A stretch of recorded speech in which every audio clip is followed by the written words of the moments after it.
Tonight you leave behind the small comforts of modern life and step into a darker, older kind of winter. The snow under your boots gives a soft, dry crunch, a sound that the forest swallows almost at once.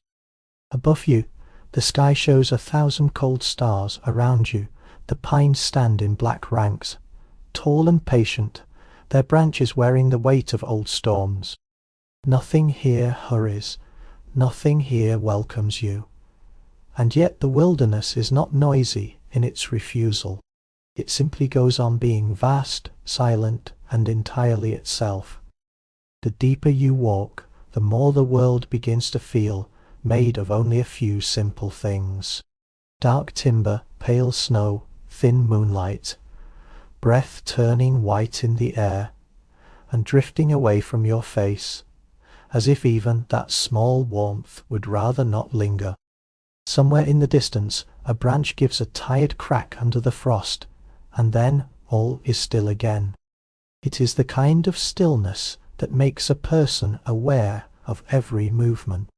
The pull of a mitten across stiff fingers, the ache in the shoulders, the slow pulse in the ears after a long climb through drifts. This is not the kind of place that promises comfort. It is the kind of place that waits to see what you can make for yourself. Out here, there is no inn a mile down the road, no lamp in a distant window, no easy boundary between exposure and rest. There is only the land, and the little circle of warmth a human being might somehow carve from it before the dark closes too tightly around the night. That is why the old winter cabins matter, not because they were beautiful, not because they were grand, but because in a world like this, even a rough wall could feel miraculous.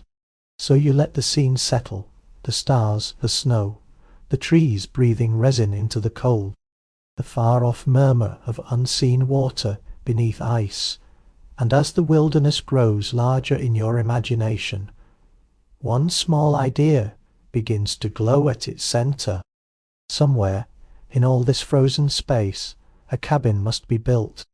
Not later, not in comfort, but soon, and by hand, and with just enough stubbornness to persuade winter to let you stay until morning.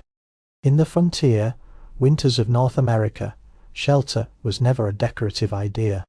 It was arithmetic, cold against flesh, wind through seams. Wet bedding, frozen tools, food spoiling in damp corners or vanishing under the noses of animals that had survived too many winters to be careless. A man could be strong and still fail out here. He could know how to shoot, trap, skin, haul, and cook, and still come undone if he tried to meet deep winter with nothing better than canvas, branches, and confidence. That is the part later legends often smooth over. They give you the buckskins, the long rifle, the fierce independence, the handsome loneliness of the frontier. What they soften is the plain fact that winter punishes mistakes with a kind of quiet efficiency. Sleep too near the ground, and the earth steals your heat. Leave the roof too thin, and the snow settles through by degrees.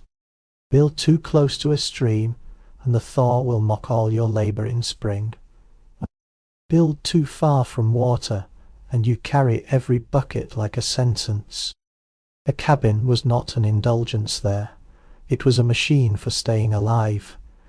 It needed walls thick enough to slow the wind, a roof that shed weather instead of gathering it, a floor, even if only packed earth, that felt less like the raw wilderness and more like a place where the body could unclench.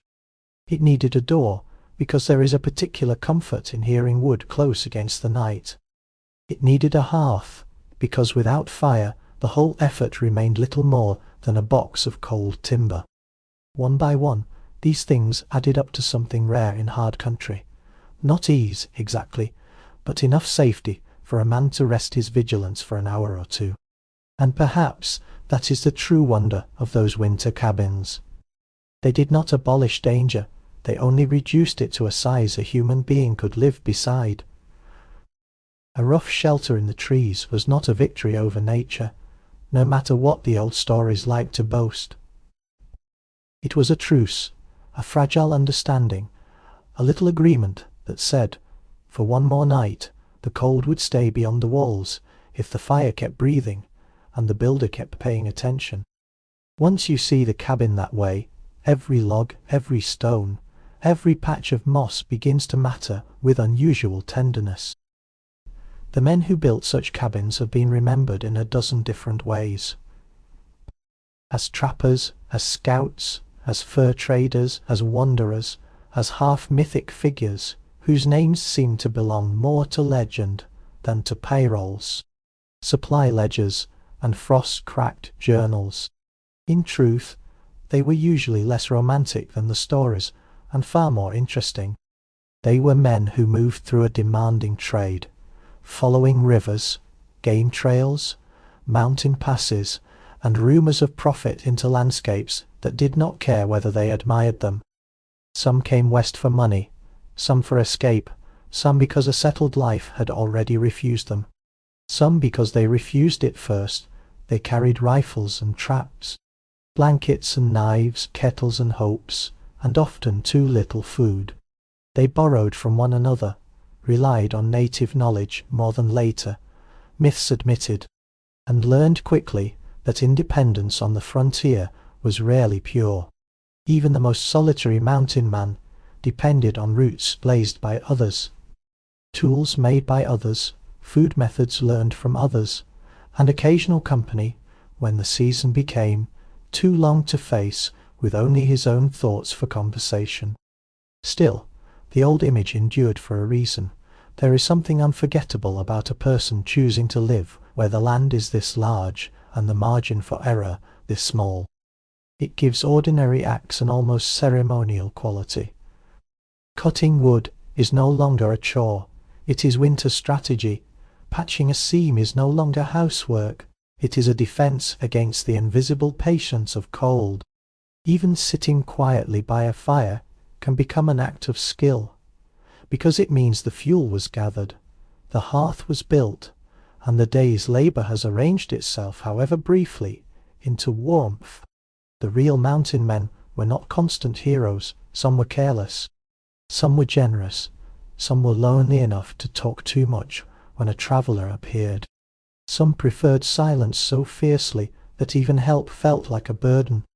But what unites them in memory is not perfection, it is repetition. They lived by doing the same hard, practical things well enough, often enough, to earn another sunrise. That is what gives their winters such texture now, beneath all the exaggeration and smoke-coloured legend. There is still the steady human rhythm of axe, fire, hunger, weather, and endurance. And once that rhythm starts, it is hard to stop listening. At first, the wilderness always allows a person to pretend he is still merely passing through. He can sleep near a fire under open sky, pull a blanket tighter, and tell himself this arrangement is temporary in all the reassuring ways. But winter has a way of stripping pretense from a camp.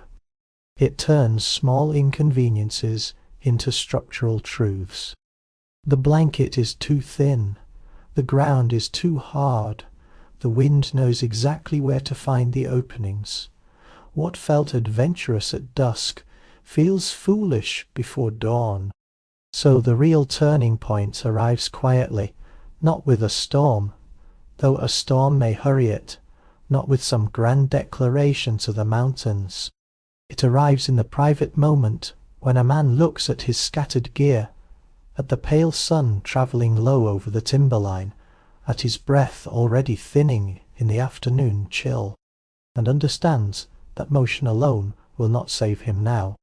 To go on living here, he must stop wandering long enough to build.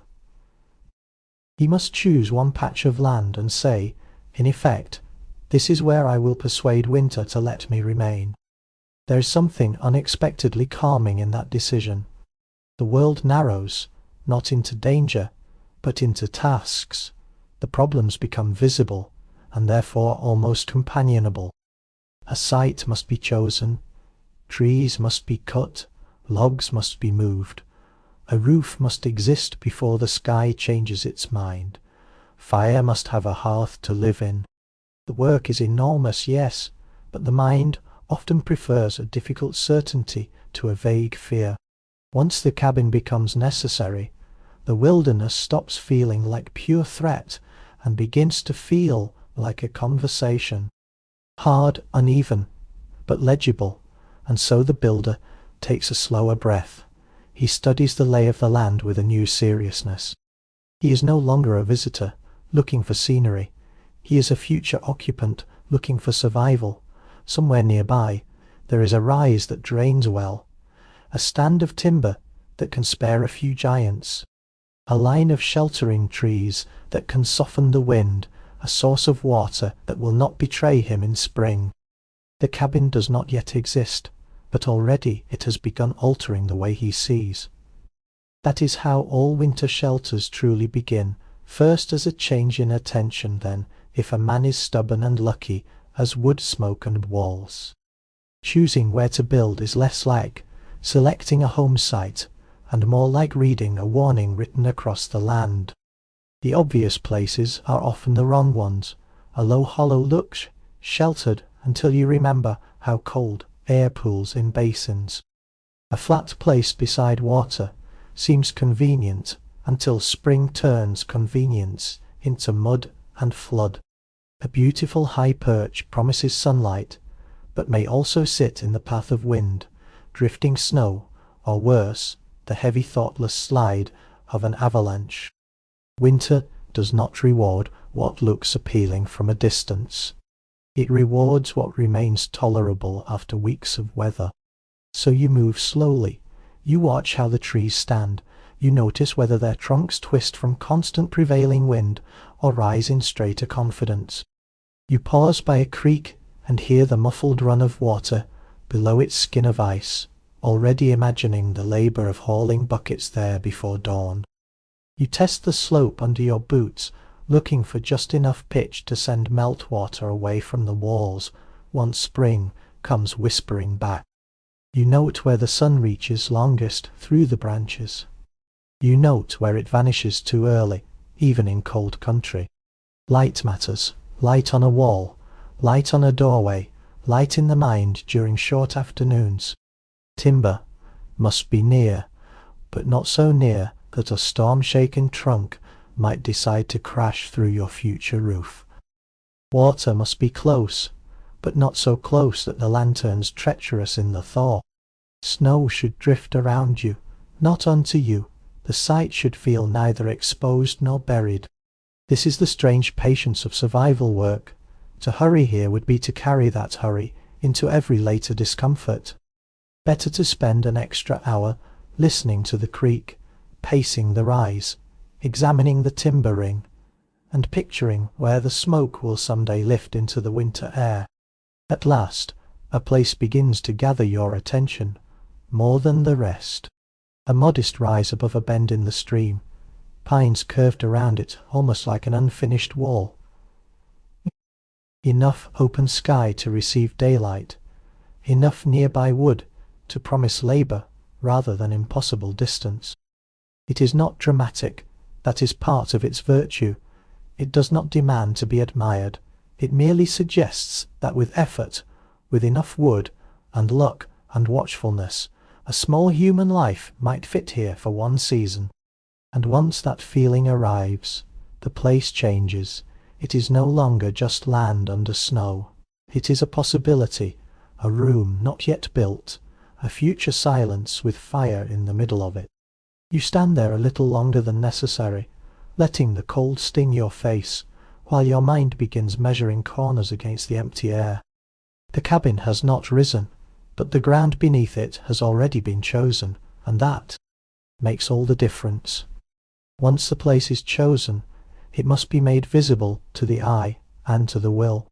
That begins with simple acts, a boot heel pressed into snow to suggest a corner, a rough pace counted out toward where the opposite wall might stand.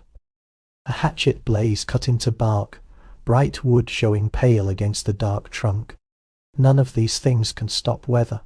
None can yet hold warmth. But matter because intention has entered the landscape. A patch of forest that was anonymous at dawn has by evening become the outline of a human decision. You move around the perimeter again and again, letting the future cabin settle into proportion. Not too large, or it will devour your strength in walls and firewood.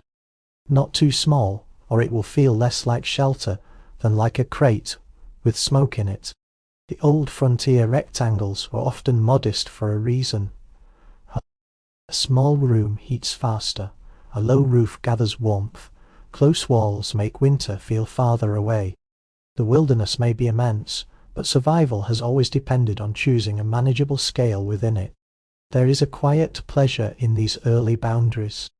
They are flimsy, almost imaginary, yet they begin changing your relation to the place. This side will be inside, that side will remain out in the weather. Here the door may thud shut on some future night, there the hearth may breathe and send sparks upward. The act of marking land is practical, but it is also psychological. It tells the body to begin trusting that rest may eventually exist here. Even before the first log arrives, the mind starts furnishing the emptiness with safety. A few stones at one corner help hold the thought in place. Another blaze on a nearby spruce marks the rough edge of your claim. The term claim is perhaps too grand for such a fragile beginning, and yet it contains a truth. To build in winter is to insist, however humbly, that you belong for now. Not forever, not by right beyond question, but long enough to sleep, to store food, to keep flame, to hear the wind outside rather than directly on your face. By the time the light thins and the temperature begins its hard drop into evening, the future cabin still exists mostly in the imagination. Yet the clearing no longer feels empty. It has shape. It has purpose. It has started to answer your presence, however faintly. That answer is small but deeply reassuring. For the first time, you are not simply enduring the wilderness. You are arranging it, and in winter country, arrangement is the first form of comfort. The first tree always asks for more effort than memory later allows. In stories, it comes down with a few noble strokes, as if both man and timber understood their roles in a frontier legend. In reality, the work is slower, heavier, and strangely intimate. You choose a straight pine and place a gloved hand against its bark, feeling the cold grain beneath the rough outer skin. It is alive, rooted, older than your plan for it. The axe in your hand feels less like a symbol than a tool with a bluntly honest purpose. The first swings ring through the trees with a hard, bright sound. Steel bites, chips scatter across the snow like curled shards of pale bone. The smell of fresh resin lifts at once into the air, sweet and sharp, a scent that seems warm simply because it is new. Soon, the rhythm begins to take over.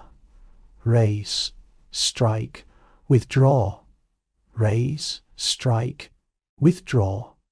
The body learns its own small economy, finding angles that save the shoulders, a pace that does not waste breath. The cold remains, but labour changes the way it lives in you. What bit through your sleeves an hour ago is now held at bay by effort and steam rising from your back. A skilled woodsman could cut efficiently, a desperate one could cut recklessly. Neither made the work easy. Frontiers were built less by dramatic strength than by repetition, kept just this side of exhaustion. The tree does not care about your plans for walls or roofs. It yields only to persistence, and even then with reluctance. The notch deepens, the trunk begins to answer with an occasional long creak from somewhere above, as if the whole tree is considering whether to surrender or stand a little longer out of principle. When it finally goes, there is a moment of unmistakable decision. A groan, a lean, the sweep of branches through neighbouring limbs. Then the heavy, shuddering crash into snow. Sound rolls through the woods and then drains away, leaving an odd hush behind it. You stand still in that hush, breathing hard, looking at the fallen length now stretched across the clearing's edge. It is no longer a tree exactly, though its needles still tremble from the fall. It has become timber, potential wall, future roof beam. Stored warmth waiting for shape. That change, simple as it seems, is profoundly satisfying. One giant down, others still standing, dark against the bright cold. The task remains enormous, but it is no longer hypothetical. You can smell the sap, you can see the log lying there, you can feel the sting in your palm, where the axe handle shifted a little too roughly. The cabin has taken one of its first material breaths, and with each new trunk that falls, the wilderness begins giving up just enough of itself to make shelter possible. If felling a tree is a test of rhythm, moving it is a test of humility. A log lying in snow has an almost theatrical way of announcing its indifference to your intentions. It is too long, too heavy, too stubbornly complete in itself. You study it for a moment, as if perhaps it will become lighter under observation alone. It does not, so the work begins with ropes, leverage, and the sort of patience that frontier men probably learned because no other kind kept them alive for very long. You trim branches first, clearing the trunk into something closer to usable form. Each limb removed leaves the log more practical, and the ground around it more cluttered with green boughs and crisp needles. Then comes the dragging. Sometimes a man had help, sometimes he had an animal, sometimes only snow, a length of rope, a lever cut from another sapling, and a private collection of muttered complaints. The builders learned to use smaller poles as skids, to roll instead of merely lift, to let gravity and angle do whatever part of the labour they were willing to do. Even then, progress was measured in feet rather than yards. So you lean into the pull, boots dig trenches, breath bursts, white and fast. The log shifts with a long wooden groan, and then stops again, as if offended by the entire arrangement. Another shove, another levered lift, another awkward slide over the crusted surface. Slowly, almost insultingly slowly, the timber begins to move toward the clearing. The body starts listing its protests, a hot line of pain across the shoulders, a tightening in the lower back, the raw beginning of a blister beneath the glove. Yet there is a peculiar satisfaction in labour that leaves visible results. The route behind you is marked by a dragged scar in the snow. The future cabin is beginning to gather around itself. By the time 3 or 4 logs lie in rough parallel where the walls may someday stand, the site looks transformed. Not finished, not even close, but transformed. There is something deeply reassuring about a pile of materials earned the hard way. They represent stored effort, hours you can now see all at once. What was diffuse and exhausting, in the moment condenses into timber, waiting to become shape. As evening lowers itself through the trees, you sit for a minute on one of the dragged trunks, letting your back complain in peace. The logs rest there, like the bones of a large sleeping animal, mute and useful. Around them, the clearing begins to feel less like forest and more like intention under construction. Winter is still entirely outside. Cold still finds your cheeks. But progress has a warmth of its own, and for a few quiet breaths that is enough. After the noise of chopping and the strain of hauling, there is relief in returning to geometry. The ground in the clearing is uneven, scarred with roots, packed snow, and the marks left by dragged timber, but the mind begins smoothing it almost at once. A cabin starts as a rectangle because rectangles are practical, because corners are easier to understand than ambition, and because a winter room does not need grandeur nearly so much as it needs coherence. The old builders knew this without making poetry of it. A sensible footprint could mean less wood, less roof, less empty air to heat, and fewer chances for the cold to settle where it was not wanted. So, you pace again, 12 feet, perhaps 16 if your stores and strength permit, a more on one side, a less on the other, until the dimensions stop feeling arbitrary and start feeling livable. Here a bunk might stand above the packed earth, there a shelf for meat and flint, along one wall, eventually, a stool near the hearth where fatigue can unfold itself by degrees, instead of all at once. It is surprising how quickly imagination furnishes a space that does not yet exist. The body seems eager for shelter, even in its roughest drafts. You scratch shallow lines into the frozen ground, and set stones to hold the corners in thought. The resulting shape looks almost laughably small against the enormous forest around it. Yet that smallness carries wisdom. In winter, vastness is not your friend indoors. Near walls are better than distant ones. A low ceiling is better than a noble, freezing emptiness. Compact shelter asks less of the builder and gives more back to the sleeper. This is one of the frontier's quieter lessons. Survival often depends on choosing sufficiency over spectacle. As you stand back, the rectangle gathers meaning. It is no longer just where the cabin will be. It is where cold will be negotiated, where tools will dry, where wet socks may steam by the fire, where loneliness may grow loud enough to hear, and then soften under the crackle of burning wood. It is, in other words, the scale of an entire winter life. That realization gives the marked ground a gravity beyond its size. By sundown, the outline is still only an outline, but it has become trustworthy in a new way. The dimensions make sense, the corners feel resolved. The room has entered your body before it has risen into the world. You can already tell where the door should face, where the smoke will curl, where the safer darkness of inside will begin. And once that kind of certainty arrives, the next labor becomes easier to accept. The logs no longer need to become just any wall. They need to become these walls, around this exact square of hoped-for warmth. The genius of a log cabin is hidden in its corners. Anyone can stack timber for a while. The difficult part is persuading one log to settle onto another without rolling away from the arrangement at the first hard wind. That persuasion happens in the notches, a groove cut with enough care to cradle the curve below it. Not elegant joinery in the refined sense, but survival carpentry. Practical, repetitive, and deeply satisfying when it works. You kneel beside the first log and study its end grain, pale rings held tight by years of mountain weather. Then the axe goes to subtler work, not broad chopping now, but shaping, cut, test, shave, set the log in place, lift it off again. Cut a little more.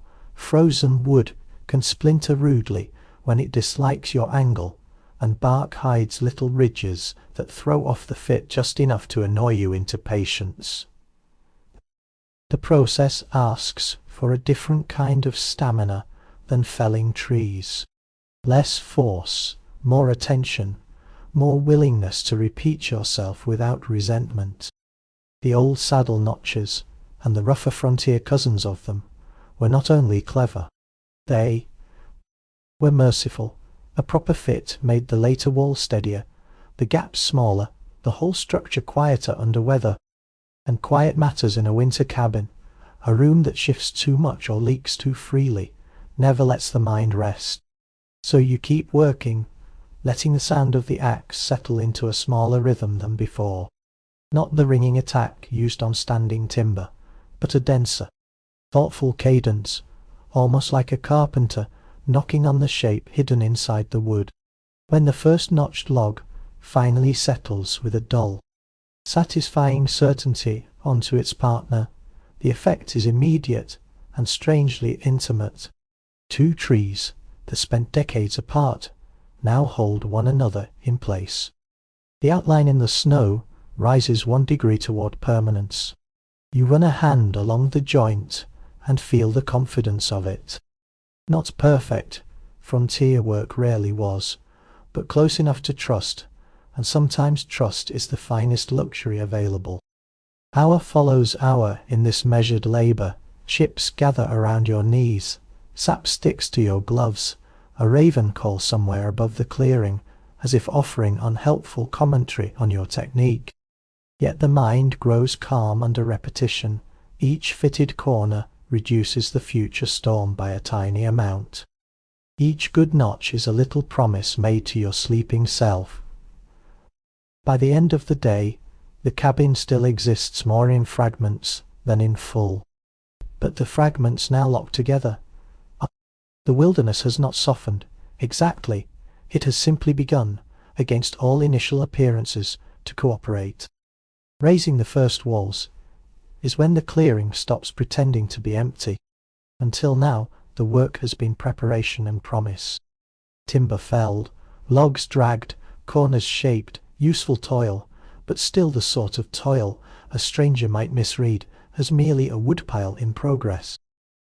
The first stacked courses change that at once. They divide air, they cast edges of shadow, they tell the body, even before the cabin is complete, where the safer side of the world may soon begin. The labour is awkward in a way that tests both strength and temper. A log that seems manageable on the ground becomes argumentative the moment you try to roll it into place. One end rises too fast, the other catches, snow underfoot, decides to slip exactly when leverage matters most. So you make a ritual of it. Brace the lower log, lift the new one by increments. Use a pole as a ramp when pride is less useful than physics. Guide the notched end toward the corner and listen for that thick, hollow sound of wood, accepting wood. With each layer, the walls become more visible, and the work becomes more dangerous. What sat at waist height an hour ago now asks to be managed at chest level. You feel the strain in new places, especially across the back and in the muscles that seem to exist only for frontier inconveniences. But effort is easier to bear when progress can be seen. A side wall now runs long and unmistakable along the footprint. A corner rises with enough authority to cast a narrow band of afternoon shade onto the snow inside the room. The cabin is beginning to occupy space, not merely intend it. The most comforting change is subtle. The wind, which once crossed the clearing with full confidence, now breaks a little against the stacked logs. Fire nearby burns with less frantic flicker. Sound inside the growing frame feels slightly different, as if the air has started learning enclosure. It is only a hint, but hints matter in winter. A man does not need immediate perfection to feel encouraged. He needs evidence that his labour is moving in the right direction. By dusk you step back and see, not a finished shelter, but the unmistakable beginning of one. The walls are uneven in places, bark curls, where cleaner workmanship would have stripped it away. Some gaps yawn wider than you would prefer. None of that spoils the view. There is a deep reassurance in vertical things you have raised yourself. They stand between you and the weather with a kind of blunt loyalty. And once walls have begun to rise, imagination no longer has to work so hard. The cabin is becoming visible enough to trust. Walls alone, however, are only a polite way of inviting winter to whistle through the cracks. Between one log and the next there remain long irregular seams where the wind studies its opportunities. Put your hand near them, and the cold announces itself with cruel precision. A half-built cabin can look sturdy from a distance and still feel like a wooden flute on the inside. That is why chinking, ungainly and often overlooked, brings the first true note of comfort to the build. The materials are rarely glamorous. Moss pulled from sheltered places where it has kept its green stubbornness under frost. Mud scraped and mixed until it becomes something like a seal, rather than a mess. Strands of dry fibre, bits of bark, whatever can be persuaded to fill a space and stay there a while. No one on the frontier ever mistook such work for fine craftsmanship. It was patching in the oldest sense, a direct conversation between need and available matter. Yet there is tenderness in it too. You kneel at the wall and begin stuffing softness into hardness, warmth into geometry, life into the places where the outside world still presses through. Your fingers go numb, then clumsy, then useful again as they learn the motions. Moss first, tucked deep to catch the draught, mud after, smeared and pressed until the seam begins to look less like a wound and more like a scar that may hold. The process is messy. Mud streaks the gloves, the sleeves, the edge of your coat. A bit of moss slips down the front of your collar in a way that feels deeply personal and entirely unwelcome. Yet the reward arrives almost immediately. A wall that hissed with cold an hour ago now stands quieter. The breeze weakens. The room, though still raw, starts to gather itself. This is the first real softness of the entire project. After so much chopping, dragging, lifting and fitting, here at last is a task that ends in a gentler kind of success. The cabin feels less exposed, less skeletal. When you crouch inside the rough walls and listen, the difference is subtle but unmistakable. The outside world no longer enters with complete authority. It pauses at the seams, it hesitates. That hesitation is deeply reassuring. It tells you the cabin is learning its purpose, not merely to stand, but to keep a little heat, a little silence, a little human tiredness from leaking too quickly into the snow. By the time the light fades, one whole side of the room looks patched like an old coat, green and brown and grey in the dimness. It is not pretty, but in winter, pretty is a poor substitute for snug. And snug, even in rough beginnings, has a lullaby hidden inside it. With the seams softened and the walls rising true enough, the eye naturally turns upward. Every winter shelter remains unfinished until the sky has been shut out in some practical way. Without a roof, snow falls into your labour as casually as if none of it had happened. Bedding soaks, fire sulks. The distinction between inside and weather remains mostly theoretical. A roof changes that instantly, even when it is rough, uneven, and assembled in a hurry under the pressure of approaching cold. The materials depend on what the land is willing to provide. In timber country, bark becomes architecture. You score and pry broad strips from suitable trunks, taking them off in stiff, fibrous sheets that feel more like peeled weather than like wood. Poles laid across the tops of the walls become ribs for the roofline. Over those ribs, the bark overlaps in layers, each one an argument against snow, against melt, against every wet surprise the season has in reserve. This is not the kind of roofing that begs for admiration.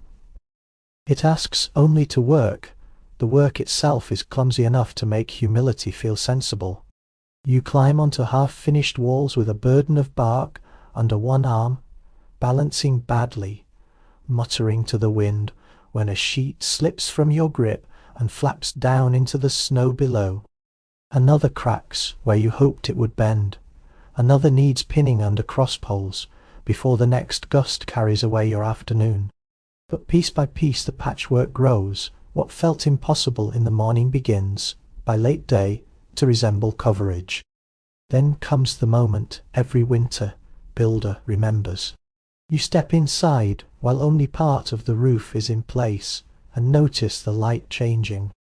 The room dims, echoes soften, the ceiling, however rough, suddenly turns the open world above into something exterior.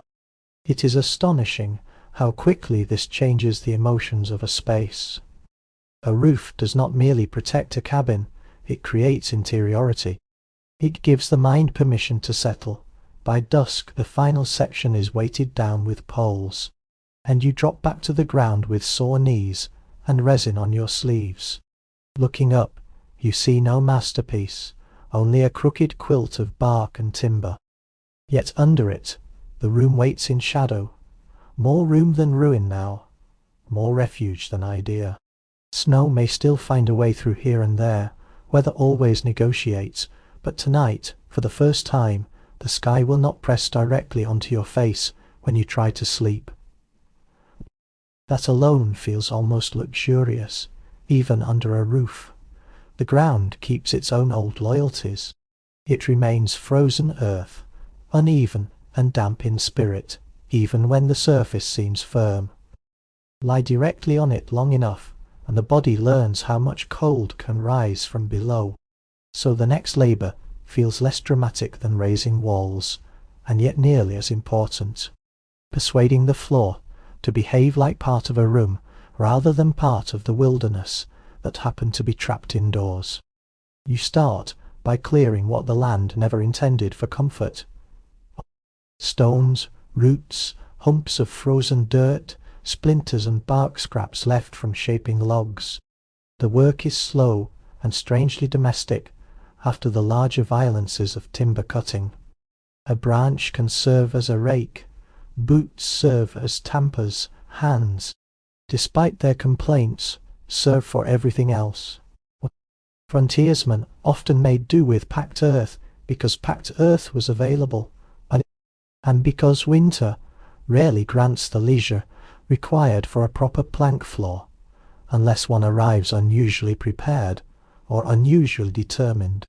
So you scrape, level, stamp and stamp again.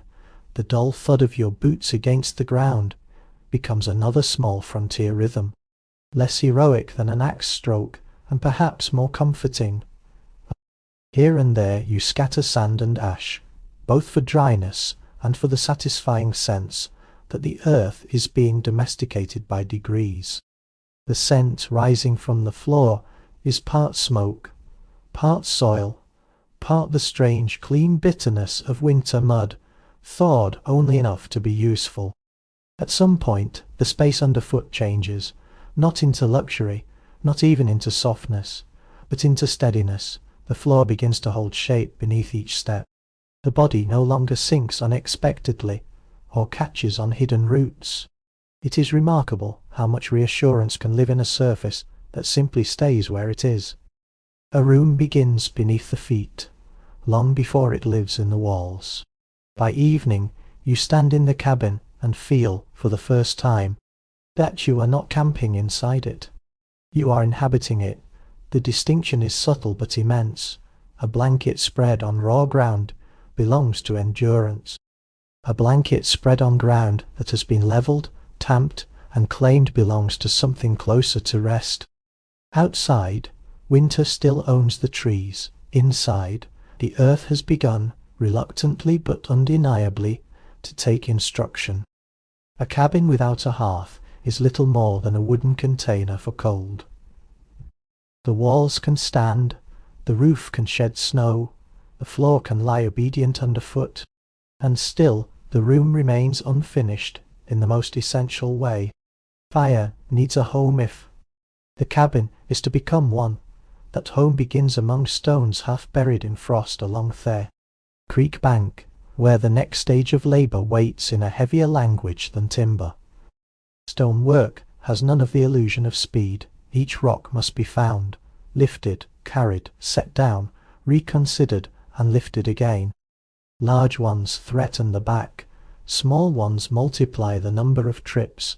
Gloves grow stiff with damp mud used as mortar, and the whole business feels older than carpentry, older even than the cabin itself, as if building a hearth is really a matter of convincing the earth to form a warm mouth inside the room.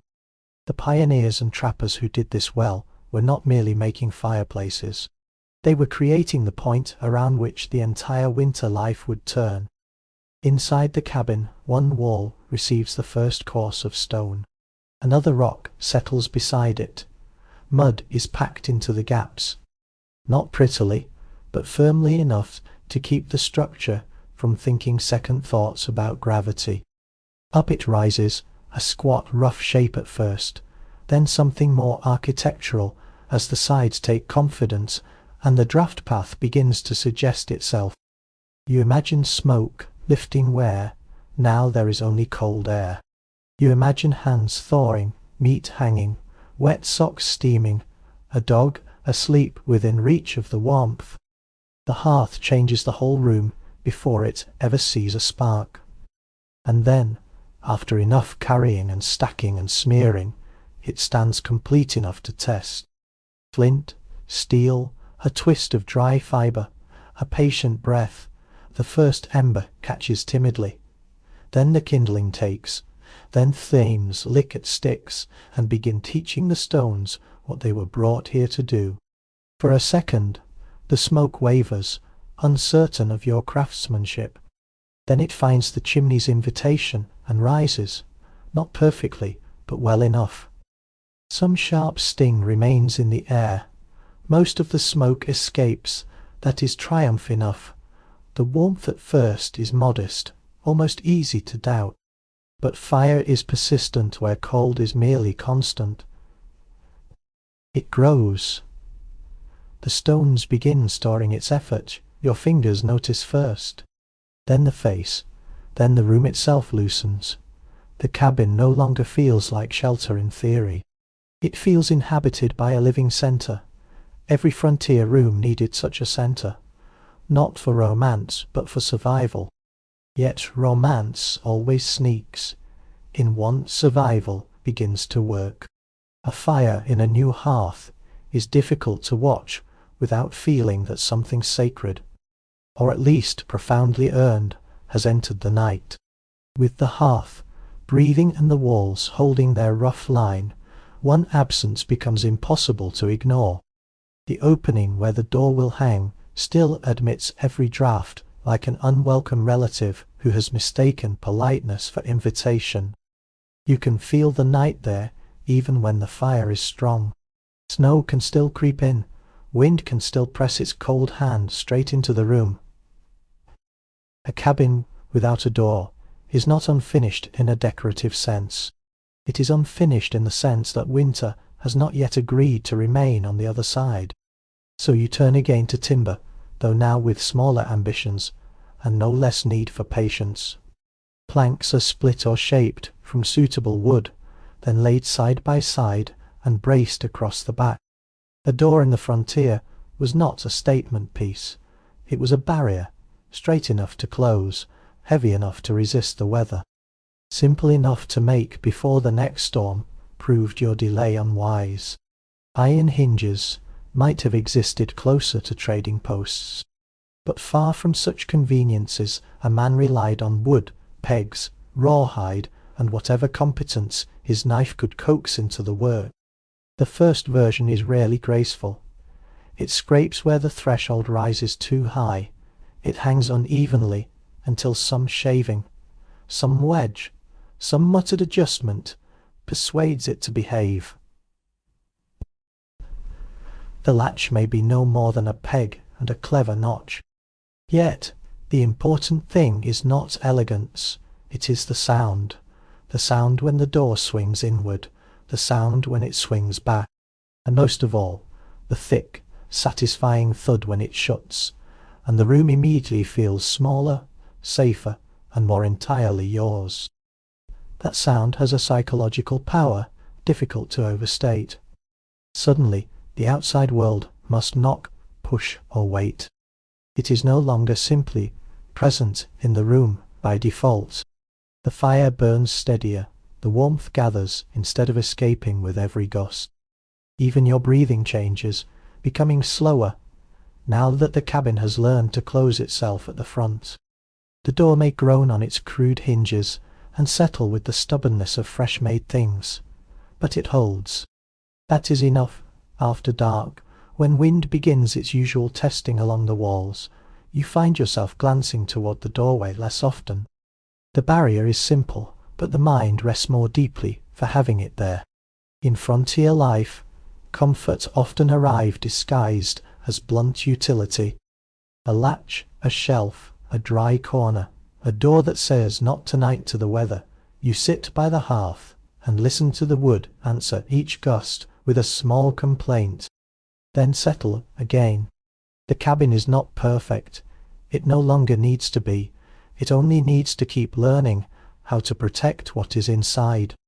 The first true fire in a finished room is different from the small practical flames that came before.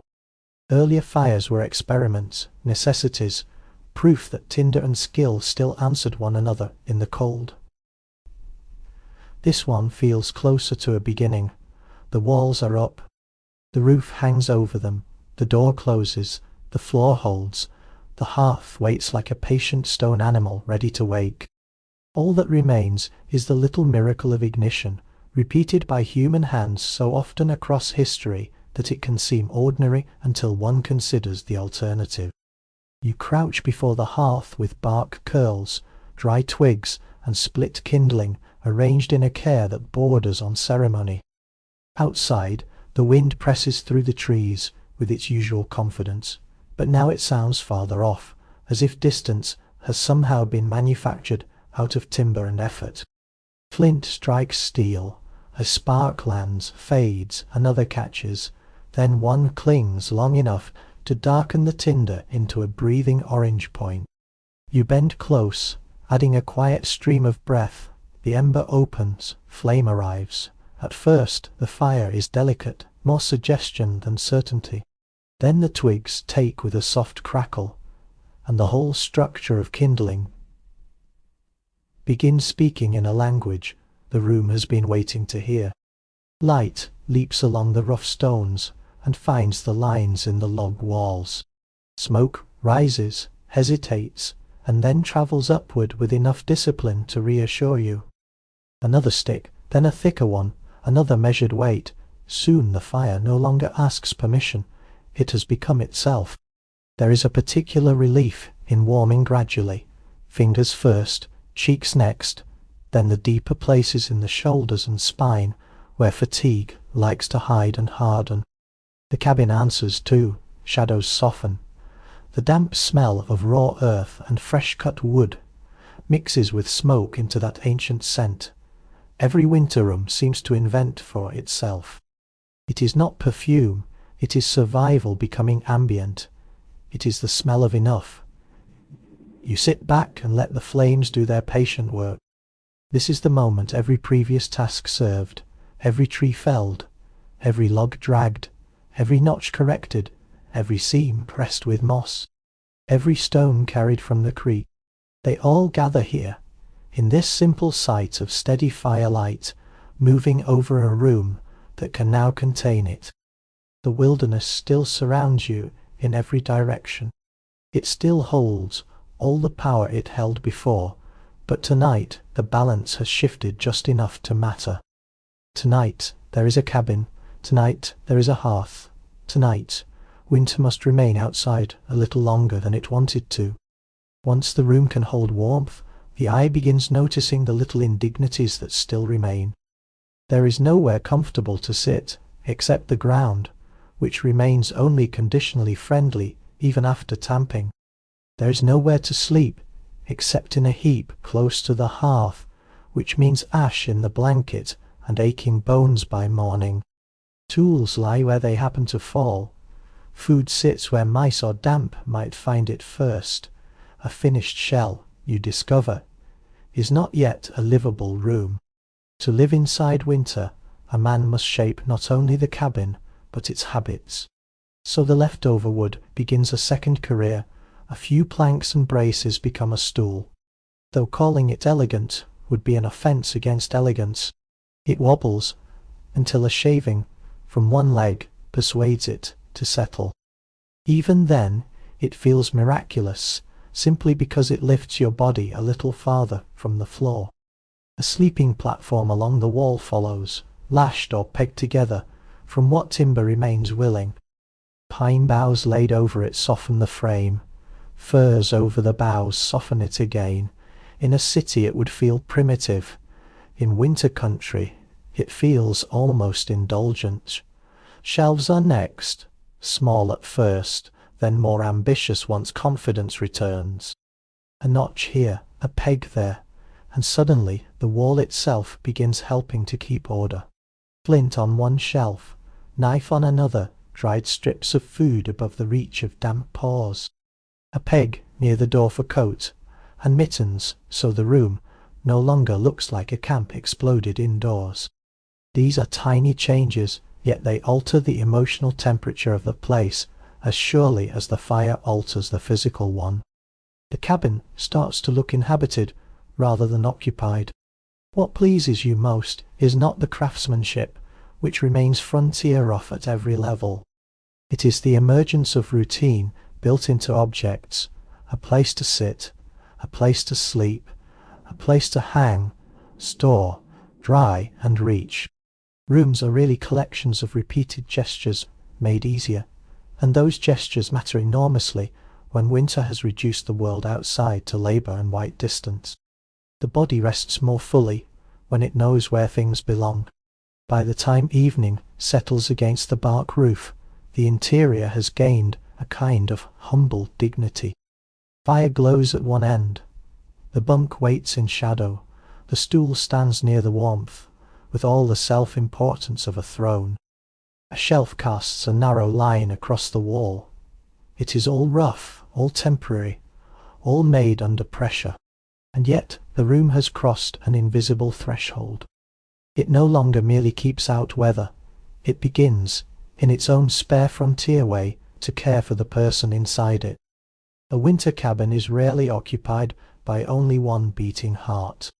Even in the deepest snow, life looks for seams, crumbs, warmth, and the mild civility of firelight.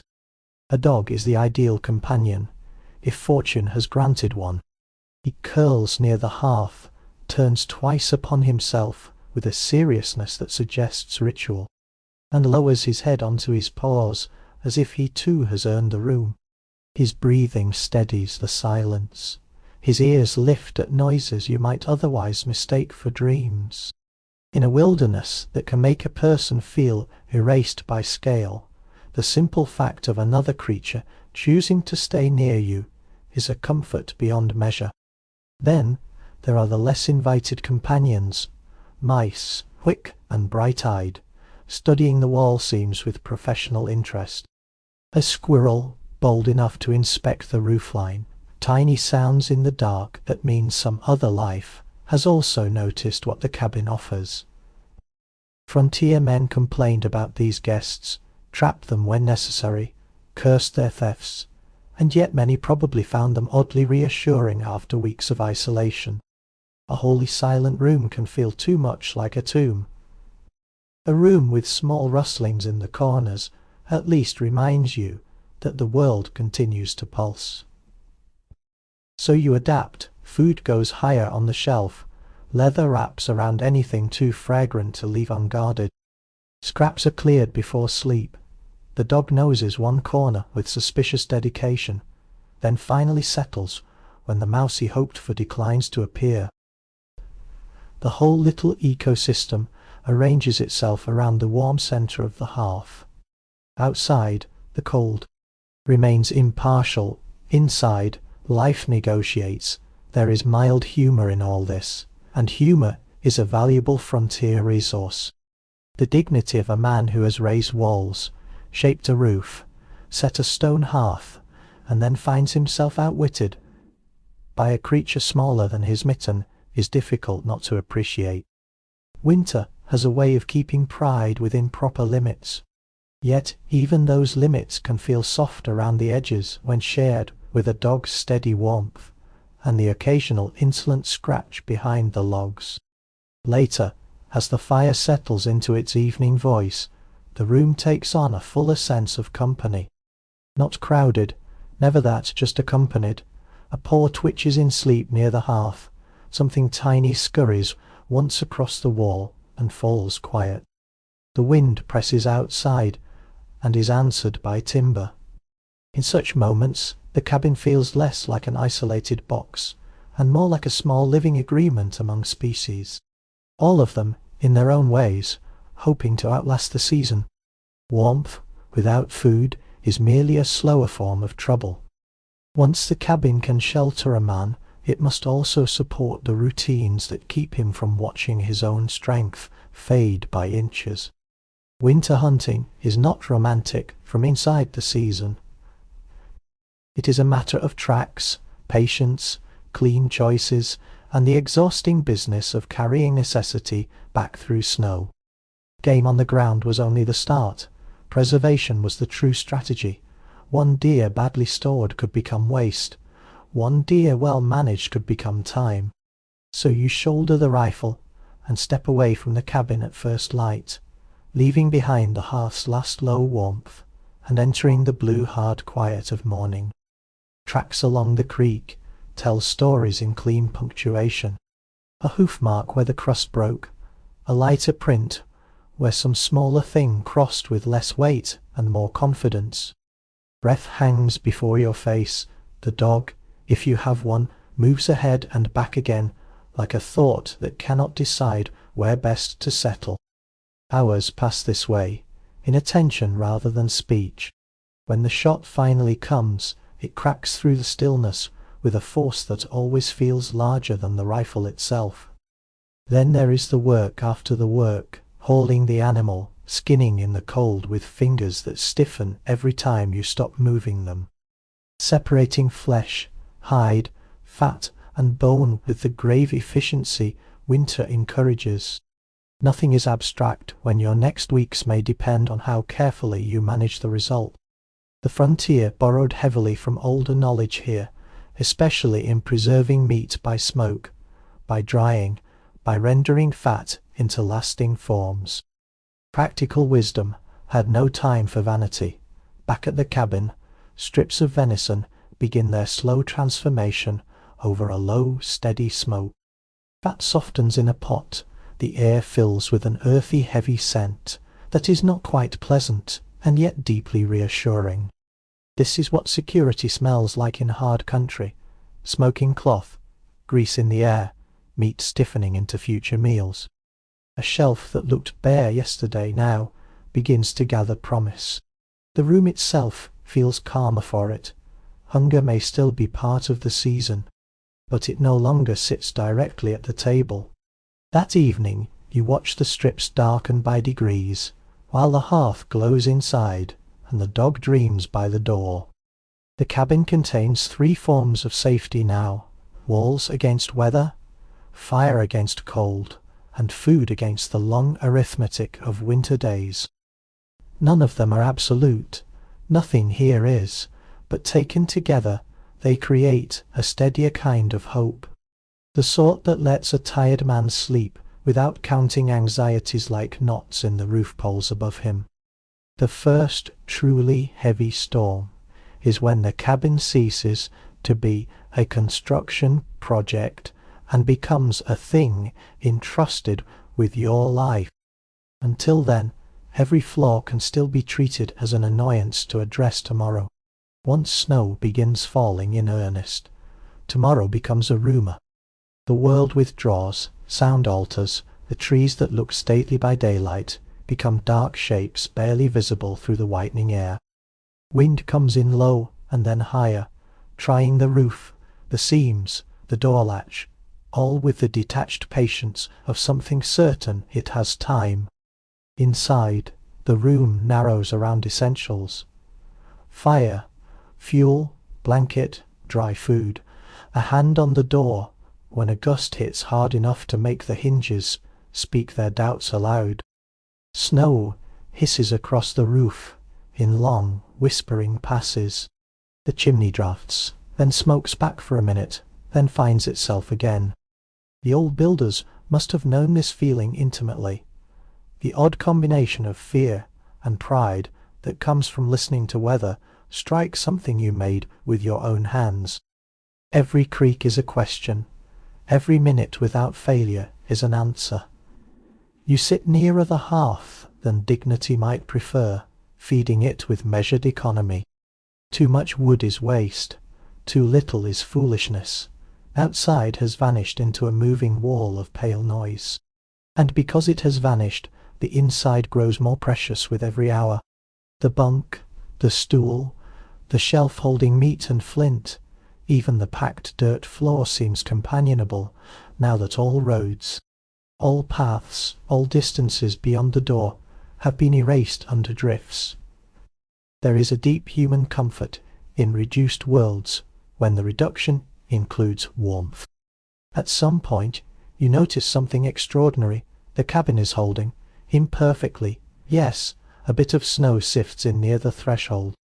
One corner of the roof speaks in little complaints whenever the gusts come from the north.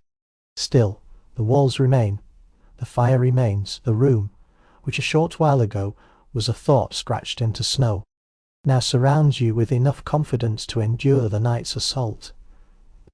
Winter has not been defeated, it has simply been persuaded to spend itself outside. This realization softens the storm without changing it. You can finally hear the weather as weather, not only as threat. The sound on the roof becomes rhythmic. The wind beyond the walls becomes almost oceanic. The cabin's small noises begin to resemble breathing. And when fatigue at last settles heavily over the shoulders, you lie down with an unfamiliar luxury in frontier life. Trust, limited but real, in the work already done. That trust is one of the warmest things a shelter can provide. After a storm has shut the world away, time itself becomes a material to manage. Snowbound days can be harder on the mind than on the body.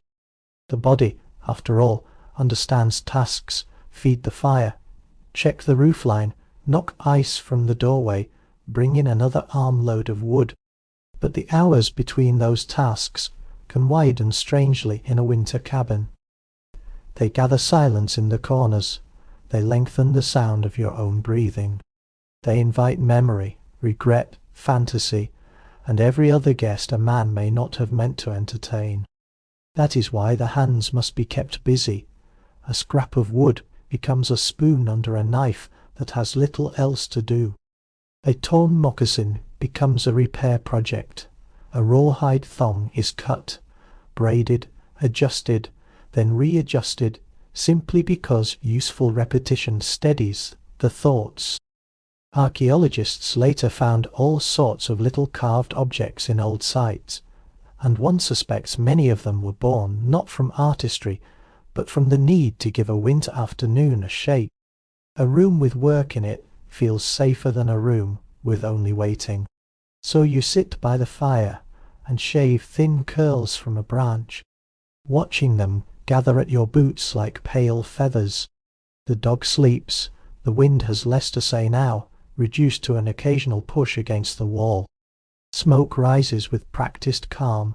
Outside the world remains unreachable for the moment, all paths blanked out. Inside, the spoon slowly emerges. It is lopsided. You know this early. It hardly matters. What matters is the trance of making it. The knife strokes repeat. The grain reveals itself. The mind, instead of spinning outward into useless distances, follows the wood. Some evenings you find yourself speaking aloud with no clear intention of hearing your own voice. A comment to the dog, a remark to the fire, a half-finished sentence to no one. The cabin receives these sounds without judgment. Loneliness in winter is rarely dramatic. More often it is a subtle pressure, like a finger resting between the shoulders.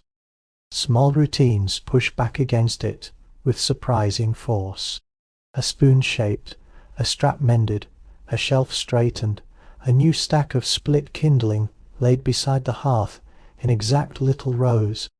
By the time the weather clears enough to reopen the door without a wall of snow resisting you, a small pile of handiwork has accumulated inside the cabin.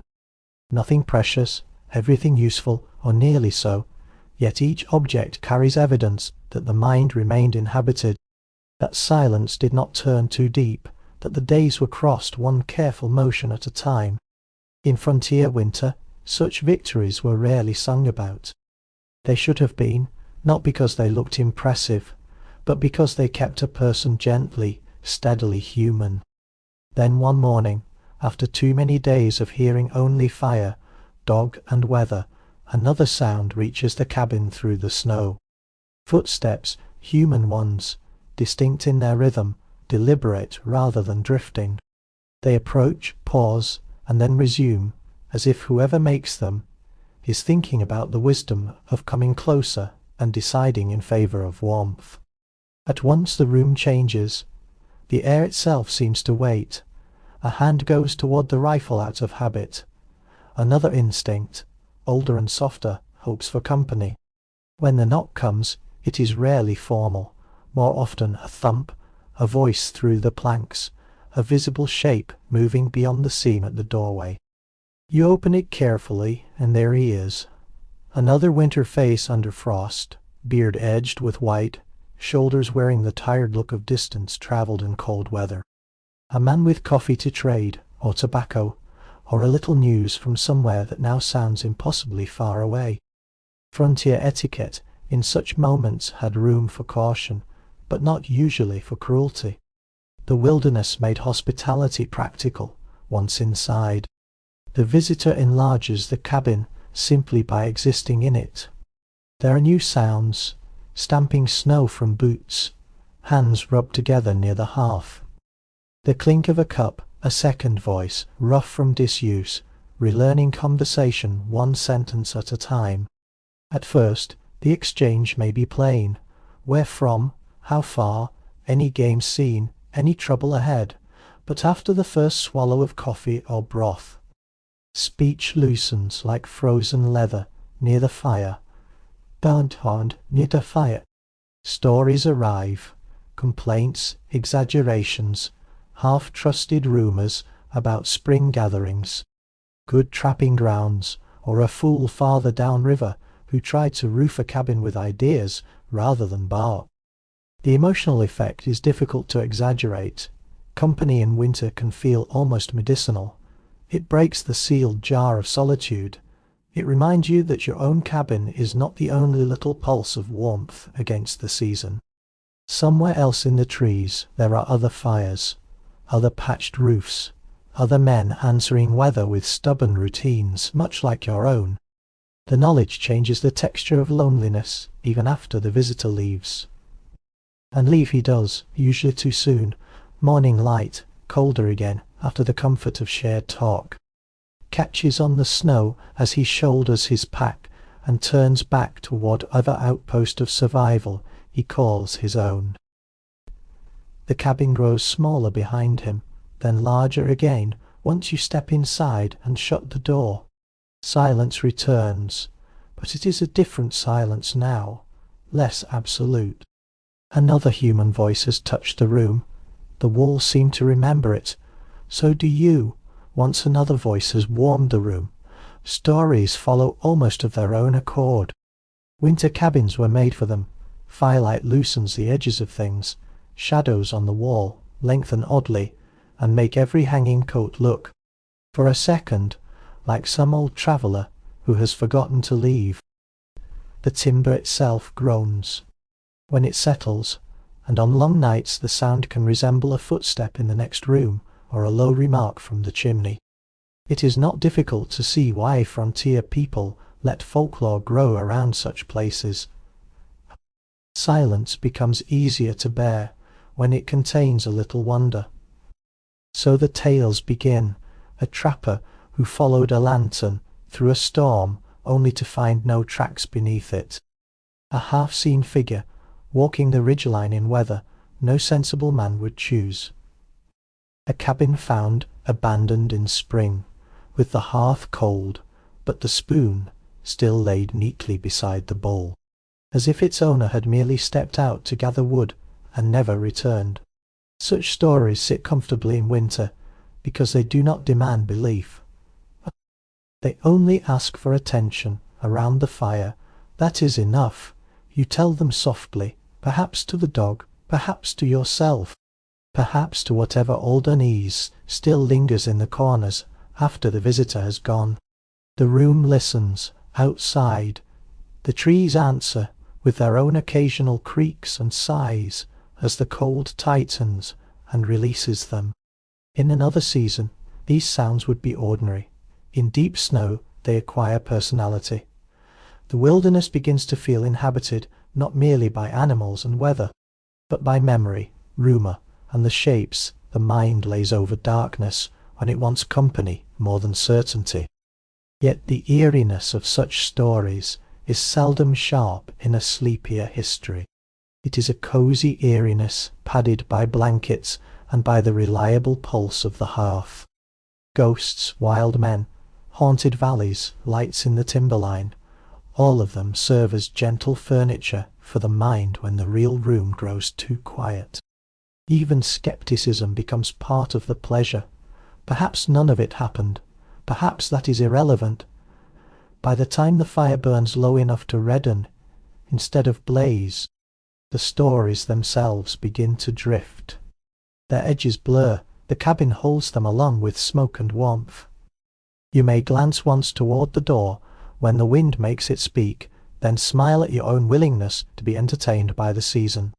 In winter, imagination is not a luxury, it is insulation of another kind, lining the long dark hours with shapes, voices, and small beautiful uncertainties. The old legend of the lone mountain man has always been a little too clean. It leaves out the fact that the wilderness was already deeply known, already named, already lived within long before trappers arrived to congratulate themselves on discovering how difficult it was. Winter knowledge did not begin with them. It flowed through older hands, older routes, older methods of reading snow, storing food, brewing bitter warmth from plants, and building shelters that understood climate instead of challenging it blindly. Any honest cabin story has to let that truth sit by the fire too. Sometimes that truth arrives as trade, a figure at the edge of the clearing, a shared meal, an exchange of dried meat, herbs, leather, or practical instruction, conducted with only partial overlap in language, but complete clarity in need. A bundle of leaves turned into tea that warms more deeply than coffee. A glance at your wall seems that says, without a single mocking word, that your notching could have been better. A demonstration of how snow might be read, not as nuisance but as information. Such moments may be brief, but they change the entire meaning of survival. What looked like rugged independence reveals itself as a braid of borrowed skill. This does not require the story to become heavy-handed. It only requires steadiness. The frontier was full of exchanges that mixed respect, necessity, misunderstanding, debt, and unequal power. It would be false to simplify that. It would be equally false to pretend the winter cabin emerged from nowhere, invented whole by one man and his axe.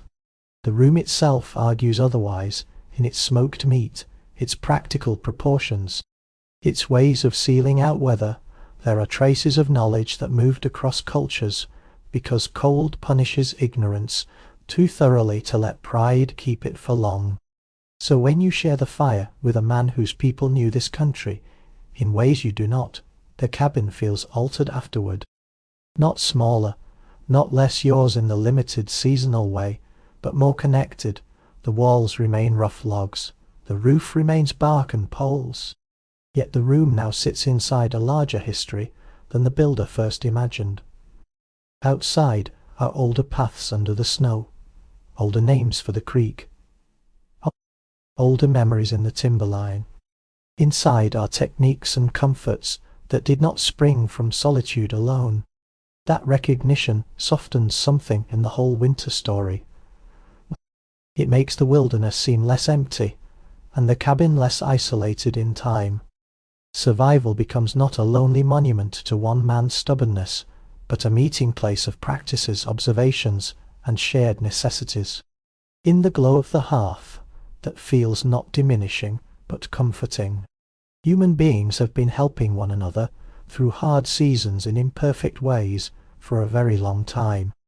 The cabin, for all its rough independence, belongs to that older and gentler pattern. Long winters eventually push the practical questions inward. Once the walls hold, the food hangs, the door shuts, and the roof survives a storm or two, the mind begins asking what all this effort is actually for beyond another sunrise. Frontier life offered a kind of freedom many later generations found irresistible in story. No landlord, no clock tower, no crowded street, no one telling a man where he must place his hands, his labour, or his silence. Yet a winter cabin reveals the full cost of that freedom with unusual honesty. It is paid in loneliness, in constant attention, in the knowledge that error has fewer buffers here than elsewhere. Sitting by the fire at night, you can feel both sides of the bargain at once. The room around you exists because you chose it into being. Every log, every peg, every shelf, every seam of moss says that no one else made this little pocket of survival on your behalf. There is pride in that, and pride has real warmth when the weather outside remains determined to humble you. But the same walls that testify to self-reliance also testify to how much you must do alone. If the roof sags, you must answer it. If wood runs low, your shoulders must pay. If the mind grows too quiet or too loud, there is no town close by to dilute it. Perhaps this is why the philosophy of the mountain man became so attractive in hindsight. It offers a clean word, freedom, for a messier lived reality made of competence, doubt, exhaustion, and occasional wonder. Out here, freedom is not a speech, it is a daily maintenance schedule with weather attached. It is chopping enough before dark, it is deciding whether to spare another strip of meat. It is sleeping lightly when wind changes direction. And yet, despite all that, many who lived this way seem to have felt something irreplaceable in it. Not comfort exactly, not peace in the easy sense, more like an undiluted relationship to consequence, to effort, to the satisfying bluntness of a world that answers directly. The cabin becomes the perfect mirror for this tension. It is a refuge, yes, but also a reminder of what refuge costs when no one provides it for you. It is a monument to independence and a confession of dependence on tools, fuel, luck, weather, and skills learned from other hands. To lie awake inside such a room is to feel both stronger and smaller than usual. Stronger because you have endured, smaller because winter has made clear how provisional endurance always is. And still the fire glows, the dog shifts in sleep, a knot in the wall catches the light like a quiet eye. Whatever contradictions live in the frontier ideal, they soften a little in such moments. Perhaps the point was never to resolve them, perhaps it was only to live them honestly enough to reach spring. The cabin asks no larger philosophy than that. Build what you can, tend what you built, listen when the weather speaks, rest when the room allows it. Begin again, in the morning then, one morning, the season changes without fanfare. Not all at once, winter is too proud for that, but something in the air has softened. The cold still bites, only less confidently. From somewhere near the creek comes a sound absent for months. Water moving with purpose instead of waiting under ice. You open the door and find not spring, not yet, but the first permission for it. Snow along the eaves has slumped, the drifts at the tree roots are darkened, where melt has begun nibbling at their edges. Above, the light looks less metallic, more willing to linger. The thaw has its own smell, wet bark, opened earth, a faint mineral scent, lifting from the places where the snowpack loosens its grip. Birds return cautiously at first, as if unsure whether the forest can be trusted again. Their calls feel almost extravagant after so much whitened silence. You stand outside the cabin and let these changes gather in you. The room behind you still holds winter habits. The world ahead is beginning, inch by inch, to remember motion. For the old frontier winterer, this moment was never simple relief. Melt opens paths, yes, but it also reveals damage. It frees streams and mud and all the awkward truths the cold had kept politely hidden. Still, no one mistakes the emotional shift. A season that felt closed now has hinges again. Possibility returns by trickle and drip rather than by trumpet. That gentleness makes the change all the sweeter inside the cabin. The fire remains necessary after dark, but it no longer feels like the sole guardian of life. During the day, you can step outside without treating every gust as a negotiation. The dog grows restless in a happier way. The snow surface, once hard and implacable, takes prints differently now, softer at the edges, touched by water. Even the trees seem to breathe more deeply as their branches shed old burdens. You listen to the creak a little longer than needed. It sounds like conversation resuming in the next room after an illness. Winter is not gone. It still surrounds the cabin in patches and shadows. But the first signs of thaw carry an emotional power beyond their size. They suggest that all your labor, all your caution, all your little nightly acts of persistence have brought you to the edge of change. After so much stillness, change itself begins to feel warm. As the snow draws back from the walls, the cabin reveals what winter has written on it. The roof sags a little, where one patch of bark took on more weather than it deserved. Mud chinking has shrunk in places, leaving seams that now look tired rather than urgent. Water darkens the threshold. The packed earth floor, so carefully tamed, remembers its old allegiance to damp. Every survival shelter tells the truth about its season in this way, once the white cover begins to lift. To inspect such damage is not discouraging, it is strangely affectionate. You walk the perimeter slowly, palm against the rough logs, reading the structure through touch. Here is the place where wind always found the corner first. Here the door swelled and then dried again. Here smoke blackened the outer stones near the chimney. Here a repair made in the dark still holds better than expected. The cabin no longer looks like a challenge waiting to be solved. It looks like a record.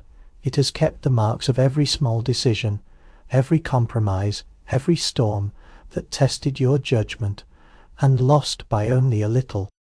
Inside, the same transformation occurs.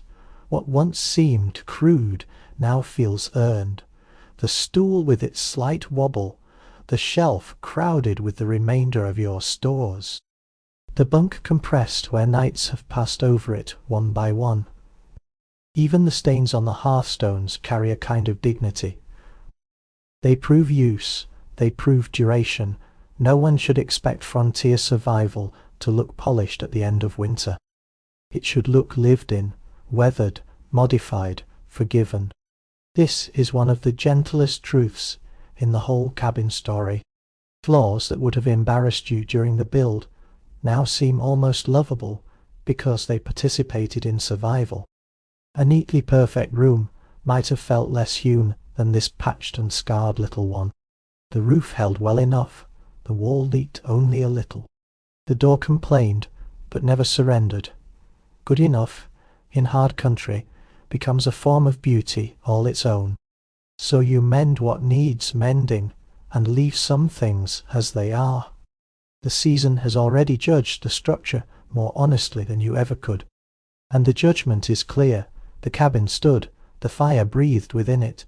You slept here, you listened to storms here, you crossed the darkest part of the winter inside these rough dimensions. Whatever else may be said about the room, it has earned your gratitude. Now, another question begins to gather around the hearth as steadily as smoke. What becomes of a cabin once it has done its winter's work? Some frontier shelters were kept, improved, returned to. Others were left behind the moment rivers opened and trade routes stirred. A few passed to the next traveller like unspoken gifts. Many simply leaned, softened, and sank back toward the forest under moss, weather, and the unhurried appetite of time. The season that made the cabin necessary also made it temporary in spirit. It was built not to stand forever, but to stand long enough. There is something moving in that temporary purpose. Modern minds are often trained to admire permanence, to think a structure matters most if it lasts. But the frontier winter cabin belongs to a different category of meaning. It mattered because it answered a need completely and then accepted, without protest, that the need might move on. Its worth lay not in immortality, but in timely usefulness. A room that keeps one human being warm through one merciless season has accomplished more than many grander buildings ever do. So you find yourself imagining the future of this place. Another trapper opening the door next winter and blessing the stubborn little hearth. Some passing hunter cursing the crooked latch, then praising the roof once snow starts again. Or perhaps no one at all. Perhaps the cabin will stand empty through one summer, then another, while needles gather on the floor and mice reclaim the shelf, and the bark roof slowly forgets the exact angle at which it once resisted the sky. There is no tragedy in that, only cycle. You run a hand along the wall and feel, beneath the rough grain, the memory of labor your body still carries elsewhere. The axe in the shoulder, the rope in the palms, the endless small corrections. Leaving such a room would not mean losing it entirely. A winter cabin, once built and lived in, remains inside the builder in a way no map can record. Its dimensions become muscle memory, its sounds return in dreams, its particular smell of bark, smoke, earth, dog, and stored meat would be enough to carry the whole season back in an instant. Even before the final choice is made, the cabin begins drifting toward legacy. A shaped pause in the wilderness, a proof that for one difficult chapter, a human being and a room held together against the weather. In frontier history, that is no small thing, across frontier history. Cabins like this became more than structures. They became recurring answers to the same old problem of distance, weather, and human frailty. Some were raised by trappers chasing pelts, some by settlers edging farther into unfamiliar country, some by soldiers, scouts, or men who had no better description than wanderer. Their details changed with region and material, but their emotional logic remained remarkably stable. In a hard landscape, people made rooms small enough to heat, sturdy enough to trust, and simple enough to finish before the season took offense. This is why the winter cabin lingers so strongly in memory and myth. It sits at the crossing of many frontier stories at once. There is resilience in it, certainly, and competence, and a little pride. There is also improvisation, borrowing, compromise, and the awkward knowledge that these shelters often stood on lands already known and used by others long before Euro-American expansion renamed them. To remember the cabin honestly is to allow all those truths into the room together. Only then does the structure become fully historical instead of merely symbolic. Archaeology finds old hearthstones after walls have gone. Journals mention smoky rooms, damp roofs, cramped bunks, and the endless need for repair. Folklore, for its part, gives us more glamorous relics. Haunted cabins, lucky cabins, cabins remembered by the name of some one-eyed trapper long after the rest of his life disappeared into rumor. Both records matter. One tells us what these rooms were, the other tells us what they meant to people trying to imagine the frontier after the fact. Between them lives the real texture of the thing. A winter cabin was never just a pile of logs, though it could look that way to anyone arriving in spring after the hard work was done. It was an arrangement of knowledge, labor, necessity, and repeated small mercies. A good site, timber enough, a roof before deep snow, firewood stacked dry, meat hung high, a dog if luck allowed, a visitor once in a while, a little story, a little tea, a little faith in the dawn. Frontier history often turns on such quiet accumulations more than on any famous dramatic gesture. Perhaps that is why the image endures so gently, even now. Imagining a rough cabin in winter does something to the mind. It shrinks the world to manageable scale without making it trivial. It keeps the weather outside where it can be heard, but not fully felt. It allows hardship to remain visible while still offering a glow at the center. Few historical settings are so naturally suited to sleep, reflection, and the soft company of a long night. The cabin holds all of that in its rough walls, and history still warms its hands there. And so the night returns the way it began, quietly and without ceremony.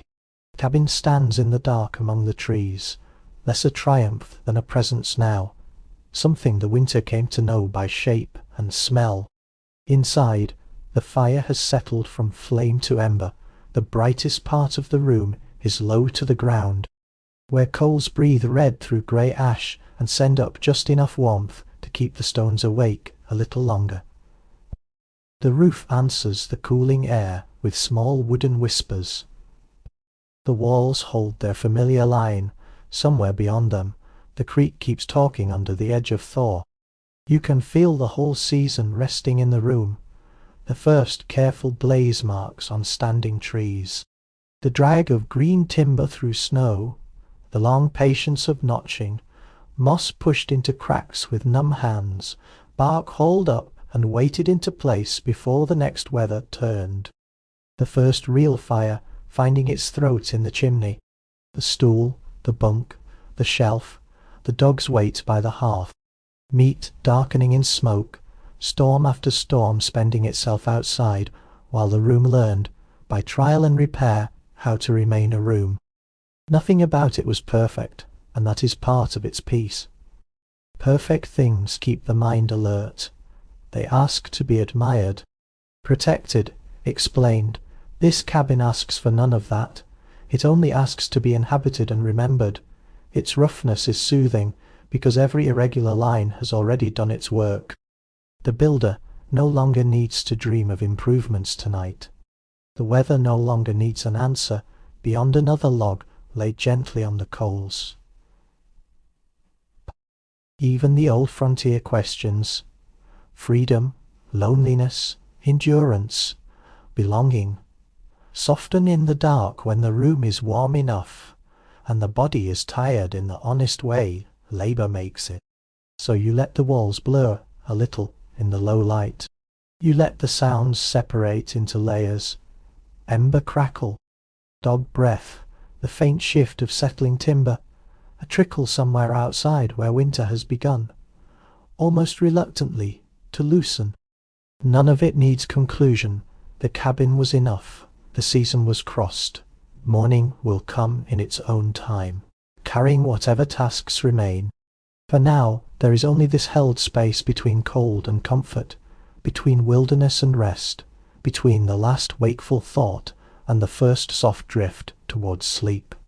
And if the old mountain cabins left any true legacy beyond their smoke-dark stones and vanished roofs, perhaps it is this feeling, that a human being, given an axe, a fire, a little patience, and a reason to endure, can make a small safe place in the middle of an enormous world. Long enough, warm enough, quiet enough, the embers sink lower, the room grows softer around the edges. Outside, the wilderness keeps its ancient watch. Inside, you can finally let the whole winter fade into a slower, deeper dark.